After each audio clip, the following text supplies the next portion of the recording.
এবার চলে আসা যাক থিটাতে। থিটা মানেই হলো টাইম। ব্ল্যাক হোলের থিওরি অনুযায়ী অপশনের একটা নির্দিষ্ট সময় থাকে বা অপশনের একটা নির্দিষ্ট টাইম থাকে, এটাকেই বলা হয় অপশন।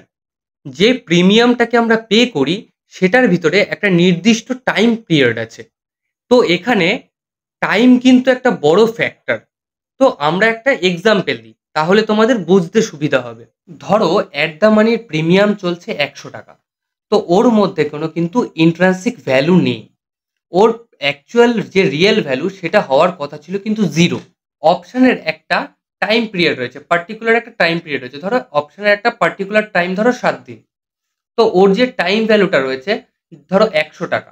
তো ওই ১০০ টাকাটা কিন্তু ওর অ্যাকচুয়াল ভ্যালু না, রিয়েল ভ্যালু না। ওটা হচ্ছে কি টাইমে ভ্যালু, থিটা ভ্যালু।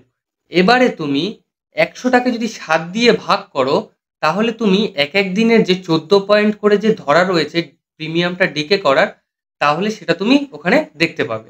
এটা কিন্তু ন্যাচারাল। এবারে মার্কেটের বন্ধের দিনগুলো, মানে যেগুলো দিনগুলো বন্ধ থাকে, ধরো স্যাটারডে, সানডে বা কোনো গভর্নমেন্ট ছুটিতে, যে এইগুলো দিনগুলোতে ধরো মার্কেট বন্ধ থাকে। ঠিক আছে?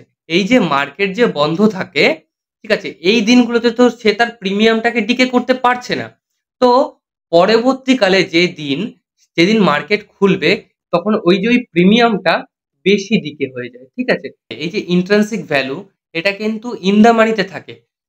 তো এট দ্য মানিতে কিন্তু থাকে না বা আউট অফ দ্য মানিতে থাকে না। তো ইন্ট্রিনসিক ভ্যালু ইন দ্য মানিতে থাকে। কিন্তু এট দ্য মানি বা আউট অফ দ্য মানিতে থাকে না। এখানে থাকে এক্সট্রিনসিক ভ্যালু। তো এবারে আমরা